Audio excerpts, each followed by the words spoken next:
اور اس طرح میں تمہیں مودت فی القربہ کی راہ دکھا رہا ہوں، اس میں میرا کوئی ذاتی فائدہ نہیں ہے۔ یہ امر یہاں ملحوظ رہے کہ نبی صلی اللہ علیہ وآلہ وسلم نے اموال زکوٰۃ سے اپنے اور اپنے اقربا کے لیے کسی قسم کا استفادہ جائز نہیں رکھا تھا، تاکہ اس طرح کی بدگمانی کا کوئی امکان باقی نہ رہے۔ ان دونوں تعویلوں میں زیادہ بعد نہیں، اس لیے کہ انقطاع اور استدراک دونوں ہی ایک نوع کی چیز ہیں، تاہم دونوں میں کوئی فرق نہیں۔ مجھے اگرچہ اپنی تعویل پر زیادہ اطمینان ہے، تاہم میں مولانا رحمہ اللہ کی تعویل کو غلط نہیں کہتا۔ میرے نزدیک آیت کی صحیح تعویل یہی ہے جو اوپر بیان ہوئی ہے۔ عام طور پر لوگوں نے اس کا مطلب یہ لیا ہے کہ میں تم سے کوئی اجر تو نہیں مانگتا، بس یہ چاہتا ہوں کہ میرے اور تمہارے درمیان جو قرابت ہے اس کی بنا پر میرے ساتھ حسن معاشرت کا برتاؤ رکھو۔ اس تعویل میں جو ضعف ہے وہ بالکل ظاہر ہے۔ حسن معاشرت کا سوال بھی ایک اجر ہی کا سوال ہے، اور سورہ شعراء میں تمام انبیاء علیہم السلام، نوح، ہود، صالح، لوط اور شعیب علیہم السلام کی زبان سے بالاتفاق منقول ہے کہ ما اسألکم علیہ من اجر ان اجریہ الا علی رب العالمین، میں تم سے اس چیز پر کوئی اجر نہیں مانگتا، میرا اجر تو بس خداوند عالم کے ذمے ہے۔ کسی نبی نے بھی اپنی دعوت کے صلے میں اپنی قوم سے اپنے ساتھ حسن معاشرت کی اپیل نہیں کی، اس لیے کہ سارا جھگڑا تو دعوت ہی کی بنا پر تھا۔ تو جب نبی کے لیے اس میں کوئی مداہنت برتنے کی کوئی گنجائش نہیں تھی، تو مخالفوں سے حسن معاشرت کی اپیل کرنے کے کیا معنی؟ قریش کو حضرت صلی اللہ علیہ وآلہ وسلم کے ساتھ جو عناد تھا وہ محض آپ صلی اللہ علیہ وآلہ وسلم کی دعوت کی بنا پر تھا۔ وہ آپ صلی اللہ علیہ وسلم کی ہر خواہش پوری کرتے اور آپ صلی اللہ علیہ وسلم کا ہر حکم بجا لانے کو تیار تھے، بشرطے کہ آپ صلی اللہ علیہ وسلم اپنی دعوت توحید سے باز آ جائیں۔ لیکن آپ صلی اللہ علیہ وسلم نے صاف صاف فرما دیا کہ میں اس دعوت سے باز نہیں آ سکتا۔ اس کے بعد قریش کا رویہ مزید سخت ہوا تو آپ صلی اللہ علیہ وسلم نے ان سے حسن معاشرت کی درخواست کرنے کے بجائے ان کو صاف الفاظ میں آگاہ کر دیا کہ تمہیں جو کچھ کرنا ہے کر گزرو، مجھے اگر احد کے برابر سونا بھی دے دیا جائے جب بھی میں اپنی دعوت سے باز آنے والا نہیں ہوں۔ بعض گمراہ فرقوں نے اس کے یہ معنی لیے ہیں کہ میں اس دعوت پر تم سے بس یہ اجر مانگتا ہوں کہ میرے اقربا کے ساتھ محبت کرو۔ یہ تعویل آیت کے الفاظ، دوسرے نصوص اور عقل کے بالکل خلاف ہے، لیکن صحیح تعویل واضح ہو جانے کے بعد اس کی تردید کی ضرورت باقی ہی نہیں رہی۔ جن لوگوں نے یہ تعویل کی ہے انہیں شاید یہ بات بھی یاد نہیں رہی کہ یہ آیت مکی دور کی ہے، جب آپ صلی اللہ علیہ وسلم کے خاص اقربا میں اکثر آپ صلی اللہ علیہ وسلم کے جانی دشمن تھے۔ ان کے لیے لوگوں سے محبت کی اپیل کرنے کے کیا معنی؟ وَمَن يَقْتَرِفْ حَسَنَةً نَزِدْ لَهُ فِيهَا حُسْنًا إِنَّ اللَّهَ غَفُورٌ شَكُورٌ۔ مطلب یہ ہے کہ ان لوگوں کو یہ بھی بتا دو کہ تمہاری نیکی اور پرہیزگاری سے اللہ کا بھی کوئی فائدہ نہیں ہے، کہ تم نے اس کی بندگی نہ کی تو اس کی خدائی میں کوئی رخ نہ پیدا ہو جائے گا، بلکہ اس میں سراسر تمہارا ہی نفع ہے، اس لیے کہ تم جو چھوٹی بڑی نیکی بھی کرو گے اس میں اللہ افزونی اور بڑھوتری دے گا، اور اس کا صلہ تم ایک ابدی بادشاہی کی شکل میں پاؤ گے۔ اللہ بڑا بخشنے والا ہے اور لوگوں کی نیکیوں کی بڑی قدر افزائی فرمانے والا ہے۔ وہ چھوٹی سے چھوٹی نیکی کو بھی نظر انداز نہیں کرے گا، بلکہ اس کی پرورش کر کے اس کو بڑھائے گا اور ایک اجر عظیم کی صورت میں اس کو اپنے بندے کو عطا فرمائے گا۔ ام یقولون افتراه علی اللہ کذبا فإن یشاء اللہ یختم علی قلبک ویمحو اللہ الباطل ویحق الحق بکلماتہ انہ علیم بذات الصدور۔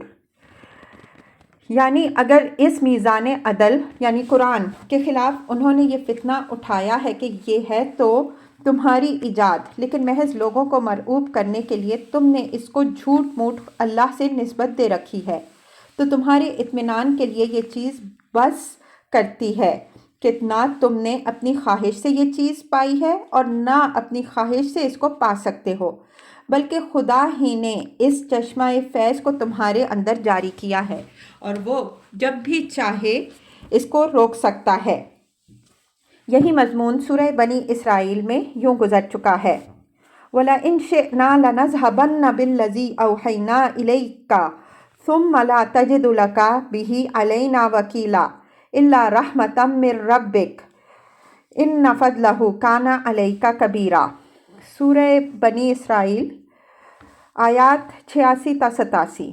اور اگر ہم چاہیں تو اس کو سلب کر لیں جو ہم نے تمہاری طرف وحی کی ہے، پھر تم کسی کو ہمارے مقابل میں اس کو واپس دلانے کے لیے وکیل نہ بنا سکو گے۔ یہ محض تمہارے رب کا تمہارے اوپر ایک فضل ہے، بے شک اس کا فضل تمہارے اوپر بہت بڑا ہے۔ وَيَمْحُ اللَّهُ الْبَاطِلَ وَيَحِقُّ الْحَقَّ بِكَلِمَاتِهِ۔ واو حالیہ ہے اور یمحو کا عطف یختم پر نہیں بلکہ یہ الگ جملہ ہے۔ یہ دراصل یمحو ہے، لیکن مصاحف کی رسم الخط میں اس طرح کی واو بعض جگہ ساکت کر دی گئی ہے، مثلاً یدع الانسان یا سندع الزبانیہ۔ یہ اسی اوپر والی بات کا دوسرا پہلو ہے کہ جو لوگ اس قرآن کو افترا قرار دیتے ہیں، کیا وہ اس کے اثر کو نہیں دیکھتے کہ اللہ اپنے ان کلمات کے ذریعے سے باطل کو مٹا اور حق کیا اس بات کر رہا ہے۔ افترا ہمیشہ شیطان کی طرف سے ہوتا ہے اور شیطان کا یہ کام نہیں ہے کہ وہ باطل کو مٹائے اور حق کو اجاگر کرے، بلکہ اس کا کام اس کے بالکل برعکس ہے۔ ذرا مختلف الفاظ میں یہی بات سیدنا مسیح علیہ السلام سے ان لوگوں کے جواب میں منقول ہوئی جو آپ علیہ السلام پر یہ الزام لگاتے تھے کہ آپ بدروحوں کے سردار بالز بول کی مدد سے نکالتے ہیں۔ آپ نے ان معترضین کو یہ جواب دیا کہ اگر میں شیطانوں کا شیطان ہی کی مدد سے نکالا تو اگر میں نے شیطانوں کو شیطان ہی کی مدد سے نکالا تو اس کے معنی یہ ہوئے کہ شیطان خود ہی اپنا دشمن بن گیا۔ یہی بات یہاں ارشاد ہوئی ہے کہ اگر یہ کلام افترا اور اس کا پیش کرنے والا مفتری ہے تو اس کا اثر حقائق حق اور ابطال باطل کی صورت میں نہیں بلکہ اس کے بالکل برعکس نکلنا تھا۔ دنیا میں کس مفتری نے اس طرح کا فیض بخش اور ارواح و قلوب کو منور کرنے والا کلام پیش کیا ہے جس طرح کا کلام یہ قرآن ہے؟ اِنَّهُ عَلِیمٌ بِذَاتِ الصُّدُورِ۔ یہ ان کو تنبیہ ہے جو قرآن کو افترا اور حضرت صلی اللہ علیہ وسلم کو مفتری قرار دے رہے تھے۔ ظاہر ہے کہ جن لوگوں نے یہ فتنہ اٹھایا وہ اچھی طرح جانتے تھے کہ نہ قرآن افترا ہے اور نہ اس کا پیش کرنے والا مفتری ہے۔ ان کو قرآن کی جلالت کا بھی اچھی طرح اندازہ تھا اور حضرت صلی اللہ علیہ وسلم کی اخلاقی عظمت کا بھی۔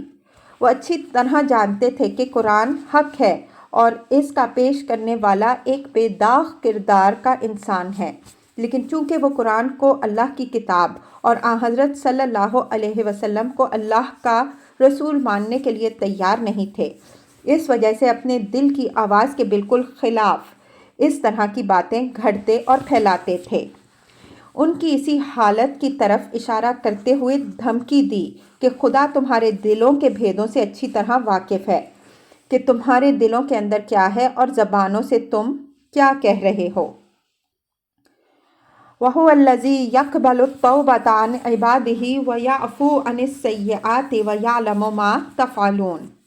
یہ ان لوگوں کو توبہ اور اصلاح کی ترغیب ہے کہ اب بھی موقع باقی ہے کہ اگر تم چاہو تو توبہ و اصلاح کر کے اپنے کو خدا کے غضب سے بچا سکتے ہو۔